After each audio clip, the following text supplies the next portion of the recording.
이번 대장동 개발 의혹과 관련해 구속영장이 청구된 유한기 전 성남도시개발공사 개발사업본부장이 숨진 채 발견됐습니다. 이와 함께 국민의힘 윤석열 후보가 검찰총장 재직 당시 받은 직무집행 정지 처분에 대한 행정소송 1심 결과 내용까지 함께 짚어보도록 하겠습니다. 김성수 변호사 모셨습니다. 어서 오십시오. 안녕하세요. 네, 안녕하세요. 일단은 유한기 전 본부장 오늘 아침에 숨진 채 발견이 됐는데 확인된 내용을 보니까 유서를 남기고 이른 새벽에 집에서 나왔다 이런 내용인 거죠? 네, 맞습니다. 유한기 전 본부장이 이제 이른 새벽에 유서를 이제 극단적 선택을 좀 암시하는 것 같은 유서를 남기고 집에서 나간 겁니다. 그렇다 보니까 가족들이 이제 걱정이 되잖아요. 그래서 4시 10분에 이제 실종 신고를 했는데 예. 이게 이제 7시 40분 경에 이 인근 아파트에서 이 주민이 아파트 주민이 여기 이제 조금 숨진 분이 계신다 이렇게 신고가 들어온 거예요. 그래서 확인을 해보니까 유한기 전 본부장이었다. 지금 이렇게 알려진 소식입니다. 들어보니까 극단적인 선택을 암시하는 글을 남겼다던데 밝혀진 내용이 있습니까?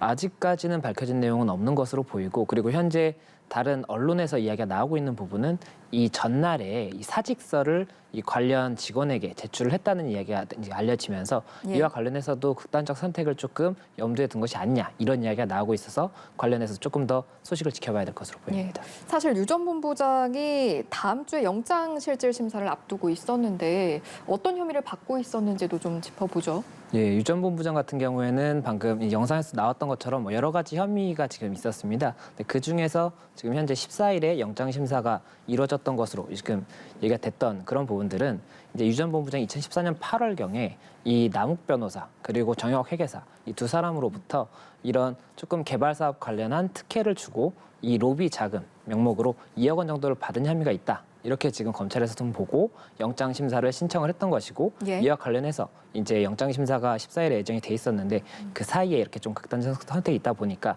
이와 관련해서 이제 검찰에서도 어떻게 이 사건을 진행해야 되는지 이런 부분에 대해서 다시 한번 좀 결정이 이루어져야 되는 것이 아니냐 이런 이야기가 나오고 있는 상황입니다. 예, 유 전 본부장의 경우 말씀하신 혐의와 함께 대장동 비롯해서 사퇴 종용 의혹 이 핵심 연결고리로도 지목받고 있지 않았습니까? 이 부분도 좀 짚어주시죠. 예, 아무래도 유한기 전 본부장이 조금 많이 알려지게 된 계기가 황무성 전 도시개발공사 사장이 이제 자신이 사퇴를 함에 있어서 사퇴 종용이 있었다 이렇게 주장을 하면서 녹취록을 하나를 공개를 했었습니다. 그리고 그 녹취록이 이 상대방 통화 당사자가 유한기 전 본부장이었거든요. 그리고 그 본부장의 대화 내용에서는 이제 황무성 사장이 이런 사퇴 종용에 대해서 뭔가 이렇게 불만을 제기를 하니까 이게 뭐 본인의 의견이 아니라 뭐 다른 분들의 의견이다 이런 취지로 이야기하는 내용들이 나왔었거든요. 예. 그렇다 보니까는 이 사퇴 종용 관련해서 이 형사적인 수사가 진행됨에 있어서 그 굉장히 좀 핵심 인물인 피해자로 이렇게 조금 지목이 되고 있어서 그와 관련해서도 이제 수사가 진행이 될 것이다.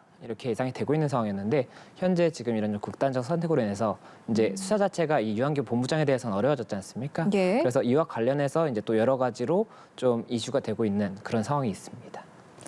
그런데 사퇴 압박을 받은 황무성 전 사장 같은 경우에는 유한기 전 본부장에 대해서 시키는 대로 한 것밖에 없는 인물이다 이런 입장을 좀 밝히기도 했어요. 그렇다면 앞으로 이제 말씀하신 것처럼 수사에 어느 정도 차질은 있을 텐데 향후 좀 어떤 식으로 전개가 될까요? 예, 우선 이 사퇴 종용 관련 이제 혐의가 있지 않습니까? 그리고 이게 피해자가 유한기 전 본부장만 있었던 것이 아니라 다른 피해자들도 있어요. 그러니까는 이게 형사소송법상은 피해자가 사망을 하면 이 혐의 없음, 공소권 없음으로 해서 사건이 종결이 되게 돼 있습니다. 예. 그러면 유한기 전 본부장에 대해서는 피해자였기 때문에 아마 이 부분 관련해서는 사건이 종결이 될 것입니다. 공소권 없음으로 해서.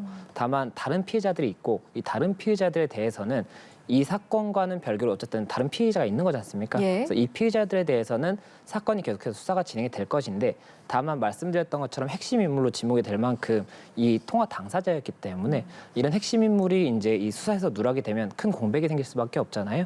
그렇다 보니까는 검찰 수사 자체가 굉장히 좀 난항을 겪을 수밖에 없다. 이런 우려가 나올 수밖에 없는 상황입니다. 그러면 윗선에 대한 연결고리로 사실 주목을 받은 부분이 있지 않습니까? 이렇게 되면 이제 당초 주목했던 윗선, 그러니까 당장 유동규 전 본부장이라던가 그런 인물들에 대한 수사가 더욱 집중될 수밖에 없다라고 봐도 되는 부분입니까? 예, 아무래도 이 좀 핵심 인물이라고 볼 수 있는 사람이 어쨌든 공백이 생겼기 때문에 이 공백을 메우기 위해서는 검찰에서는 이 나머지 사람들에 대해서 관계자들에 대해서 조금 더 신중하게 그리고 조금 더 자세하게 조사를 진행할 수밖에 없습니다. 그렇다 보면은 방금 앵커님께서 말씀을 주신 것처럼 아무래도 조금 더 적극적인 조사를 하는 것으로 보일 수는 있는데, 다만 공백이 이렇게 한 군데 크게 생겨버리면 이 사실관계를 조금 증명하는 데 있어서는 굉장히 조금 난항이 생길 수밖에 없거든요. 그래서 그런 부분들에 대해서 아무래도 검찰에서도 우려를 하고 있는 부분이고, 이와 관련해서 관계적으로 이제 좀 관심을 갖고 있는 많은 사람들이 이 공백에 대해서 어떻게 메울 것이냐, 결국에는 이 사람이 왜 이렇게 했는지 모르겠어요 라는 진술이 나오면 거기서는 이제 더 혐의점을 잡을 수가 없게 돼버리는 상황이 생길 수밖에 없거든요. 그래서 예. 그런 부분들에 대해서 여러 가지로 조금 많은 우려도 있고 많은 조금 의견이 나오고 있는 그런 상황입니다. 예, 당장 검찰에서도 당혹스러운 상황일 것 같은데 좀 이와 관련해서 입장을 밝힌 게 있습니까? 아직까지 검찰에서는 뭐 이와 관련해서 수사를 조금 더 진행을 해봐야 된다. 뭐 그리고 다른 피의자들에 대해서는 수사를 속행하겠다. 이렇게만 입장을 밝힌 부분이 있고, 예. 이 유한기 전 본부장과 관련해서는 아직까지 명시적인 어떤 의견이 나왔다고 보기는 어렵지 않은가 생각이 됩니다. 그리고 유한기 전 본부장이 일단은 극단적 선택을 한 것으로 알려져 있는데, 예. 다만 어쨌든 사람이 사망을 한 부분이 있기 때문에 검찰이나 경찰에서는 이 부분 관련해서도 어느 정도의 수사는 진행이 좀 되지 않을까 생각은 됩니다. 이 사망 원인에 대해서. 그래서 예. 그런 부분들도 수사가 진행이 될 것이고, 그리고 이와 관련해서 어쨌든 피의자, 중요 피해자가 이제 공백이 생긴 부분에 관해서 어떻게 검찰이 이 부분을 극복을 할 것인지, 이거에 대해서는 검찰에서 내부적으로 조금 다시 회의를 해야 되는 상황이 아닌가 생각이 됩니다. 예, 일단 검찰 자체도 어떤 판단을 내릴 것인가, 어떻게 전개될 것인가 이것도 주목이 되는데, 상황이 이렇다 보니까 특검에 대한 관심도 모아지는 것 같고요. 여야에서도 지금 목소리를 내고 있는데 특검으로 이어질 실현 가능성은 어느 정도라고 보세요?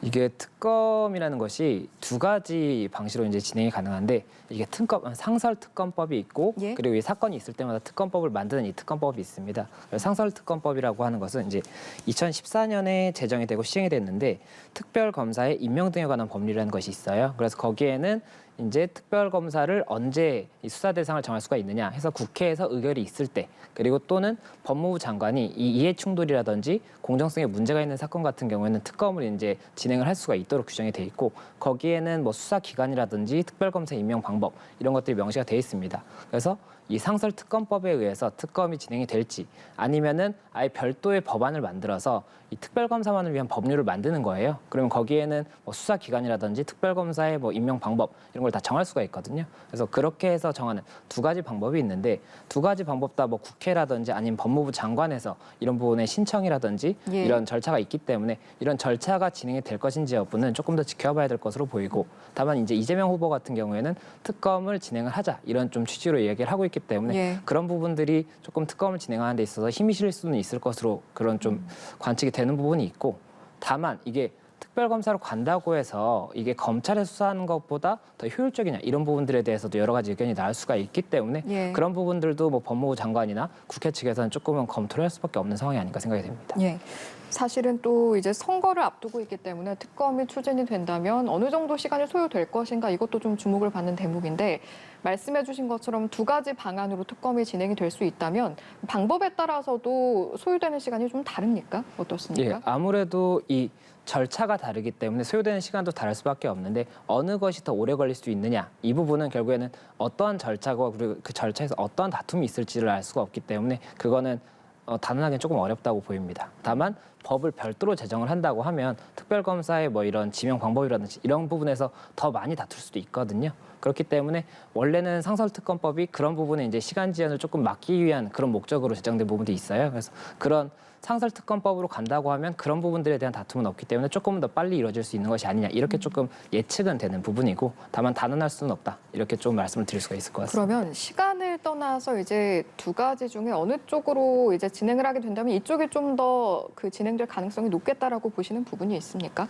그거는 사실은 쉽지는 않은데, 보통은 이제 보면 상설특검법으로 진행됐던 사건들이 있고 아예 법률을 새로 제정해서 이제 했던 특검들이 있습니다. 근데 보통 이렇게 좀 중요한 사건이라고 한다면 법률을 통해서 제정을 하는 경우가 대다수였거든요. 2014년에 법이 생기고 나서도. 예. 그렇기 때문에 이번 같은 경우에도 이 사안이 아무래도 굉장히 중대한 이런 대통령 후보들 관련 사안이지 않습니까? 그렇기 때문에 별도의 법안을 제정해서 하려고 국회 쪽에서는 조금 생각하지 않을까 생각이 됩니다. 예, 알겠습니다.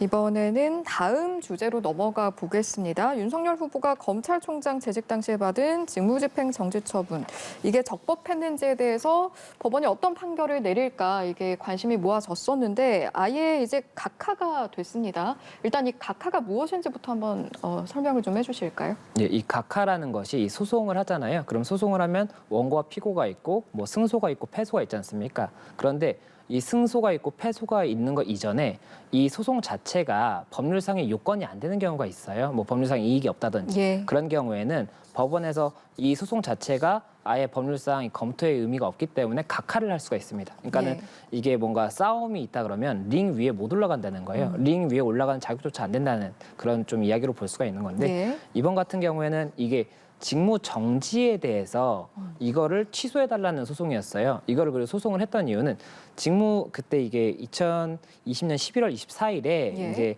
추미애 법무부 장관이 징계를 이제 할 것이다 이렇게 이야기를 하고 징계 신청을 했잖아요. 그리고 징계 신청을 하면은 징계를 받을 당사자가 이런 직을 유지하는 것이 문제가 될 수가 있잖아요. 그 사이에 또 어떠한 뭐 비위를 저질 수도 있고 이렇게 되기 예. 때문에 그러니까 통상적으로 그런 경우에는 직무 정지를 같이 하게 됩니다. 그런데 이 직무 정지를 받은 당사자는 이게 본인이 억울할 수도 있잖아요. 나는 징계받을 대상이 아닌데 이렇게 생각할 수가 있기 때문에 그런 경우에는 직무 정지한 것을 취소해 주세요라는 소송을 제기를 하면서 이와 세트로 직무 정지 그 직무를 정지하는 것을 정지하는 신청을 할 수가 있어요. 예. 근데 이 직무 정지를 정지하는 신청을 하려면 소송을 같이 넣어야 되는 거거든요. 소송을 안 넣는다 그러면 이 신청을 할 수가 없어요. 그렇기 때문에 그때 당시에 이런 취지로 이제 소송이 진행이 됐던 것이고 이 직무 정지를 정지해 주세요라는 신청은 받아들여졌거든요.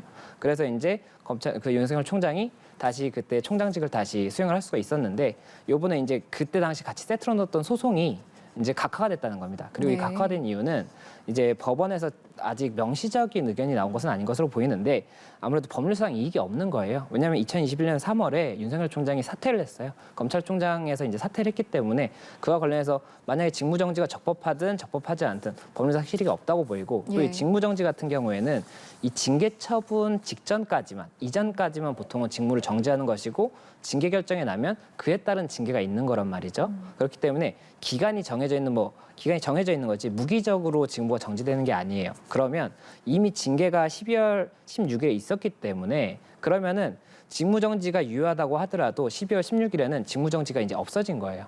그러면 법원 입장에서 이미 없어진 부분에 대한 처분이 적법하냐 여부를 판단하는 것 자체가 법률상 실익이 없다고 볼 수가 있는 거죠. 예. 그래서 그런 부분들을 이유로 해서 각하한 것이 아닌가 생각이 되고 그렇다 보니까는 아예 조금 이 부분 관련해서 법률상 좀 판단 자체를 피한 것이 아니냐 이런 이야기도 나올 수가 있는 상황인데 그와 관련해서는 이제 뭐 징계 처분이나 이런 별도의 소송이 있기 때문에 거기서 예. 좀 판단이 되지 않을까 생각이 됩니다. 그렇다면 이번에 나온 각하 판단 자체는 좀 적절했다고 보십니까? 이 부분 관련해서는 되게 여러 가지로 이제 의견이 있었던 것이 각하가 날 것이다라고 얘기를 했던 사람들도 있었고 아니면은 본안 판단으로 들어가서 뭐 승패 이 부분을 좀 검토할 것이다 이런 판단도 있었는데 예. 결국에는 이번에 법원에서는 각하 판단을 했고 이 부분도 그러니까 충분히 가능하기 때문에 이런 의견이 나왔던 거거든요. 법률상 이익이 없다고 볼 수가 있어요. 그래서 그런 부분들 관련해서 결국에 법원에서는 각하를 그냥 선택을 했구나 이렇게 보는 것이지 뭐 불가능한 판단이었다라든지 아니면 굉장히 유력했다 뭐 이렇게 단언할 수는 조금 없습니다. 이게 본안 판단 없이 이제 각하라는 결정을 내렸잖아요. 그럼 이제 핵심 쟁점을 본래는 이제 재판에서 서로 다투게 되는데 이런 그런 과정이 아예 없는 겁니까? 그러면? 예, 그러니까 이게 소송을 하면 원고 쪽에서 소송을 하면 보통 피고 쪽에서 이게 본안 소송 자체가 본안 소송에 대해서도 주장을 해요 서로 이게 뭐 직무정지 처분이 적법했다, 부적법했다 이게 이제 본안이거든요. 이 적법, 부적법 여부에 대해서도 주장을 하면서 피고가 뭘 주장을 하는 거냐면 이 소송 자체가 지금 현재 이미 직무정지가 끝났다. 징계를 함으로써 직무정지가 끝났고 그리고 사퇴도 했기 때문에 이거는 법적으로 판단을 해봤자 실익이 없다. 그러니까 각하해야 된다. 이게 이제 본안전 항변이라고 하는 거거든요. 그래서 이 본안전 항변을 받아들여서 각하를 한 것이기 때문에 이 법적으로 뭐 적법하다, 부적법하다 이 부분은 주장은 했겠지만 법원에서는 이 부분에 대해서는 각하를 하면 판단 자체를 안 해도 돼요. 예, 그렇기 때문에 각하로 그냥 결정이 났다. 예. 이렇게 보실 수 있는 겁니다. 물론 이제 본안 판단 자체가 들어가진 않았습니다만 윤석열 후보 측 그리고 법무부 측에서 각자 주장했던 입장은 어떤 것이었을까요? 그 부분 관련해서는 결국에는 윤석열 총장 측에서는 징계 자체에 대해서 징계 사유를 이제 추미애 법무부 장관이 이게 공표를 했었지 않습니까? 그 징계 사유에 대해서 본인은 아예 이게 부적법하다. 징계 자체가 대상이 되지 않는다. 이렇게 주장을 했던 부분이었거든요. 그래서 징계에 대해서 내가 다퉈야 되는데 직무정지를 일방적으로 해버리는 것은 부당하다. 이거거든요. 그래서 그런 부분들을 주장을 했을 것이고 그러기 위해서는 징계의 이 주장에 대해서 그 받아들여질 수 없는 이유 이런 부분들을 이제 원고 측 윤석열 총장 측에서는 주장을 했을 것이고 피고 측에서는 이 부분 징계가 왜 실제로 징계를 해야 되는 대상인지 그러니까 이게 사실관계 자체도 인정이 된다 그리고 법적으로도 이게 문제가 된다 이런 부분들을 주장을 했을 것이고 그리고 직무정지에 대해서도 이게 적법한지 여부가 이제 법적인 부분이 있거든요. 직무정지를 이런 징계 사유가 있다고 해서 직무정지를 반드시 해야 되는 건 아니다 이렇게 주장을 할 수가 있거든요. 예. 그런 부분들에 대해서 주장을 했을 것인데 결국에 이와 관련해서 쟁점이 직무정지의 적법성 여부는 여기서만 다뤄졌겠지만 징계 자체가 사실관계가 뭐 진실인지 그리고 징계에 대해서 법적인 해석이 맞는 것인지 이런 부분들은 징계 취소 소송이 또 별도로 있었잖아요. 예. 그래서 그 부분에서 다뤄졌다고 볼 수가 있어서 그 부분 관련해서 이제 지난 10월 15일에 1심 판결이 났습니다. 그리고 거기서는 4개 사유를 징계 사유로 들었는데 그중에 한 가지 사유, 정치적 중립 의무 위반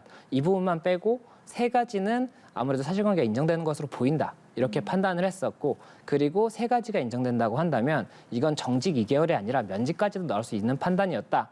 이렇게 지금 법원에서 봤었거든요. 예. 그래서 그 부분 관련해서 취소 소송은 윤석열 총장 측에서 패소를 했던 부분이 있었기 때문에 그와 관련해서 이미 법원에서 한 차례 조금 판단을 했다고 볼 수는 있고 다만 법원이 재판부마다도 생각이 다를 수가 있고 그리고 1심과 항소심도 생각이 다를 수가 있습니다. 그렇기 때문에 재판을 하다 보면 항소 단계에서 뒤집어지는 경우도 있고 상고 단계에서 뒤집어지는 경우도 있는 거예요. 그래서 이 징계 취소 소송은 10월 15일에 판결이 났지만 예. 지금 현재 항소 중이기 때문에 이것도 아직 확정된 사실관계는 아니다. 항소에서 뒤집어질 수도 있는 것이고 유지될 수도 있다. 이렇게 조금 주의하면서 보시면 좋을 것 같습니다. 말씀해 주신 것처럼 2가지가 있었습니다. 징계에 대한 부분이 있었고 정지에 대한 부분이 있었는데 오늘 정지는 각하가 됐고 징계는 법무부의 손을 들어줬고 항소심도 이제 진행 중일 것이다라고 이제 예측되는 부분을 말씀해 주셨는데 관련한 결과는 좀 어떻게 예상을 하시는지요?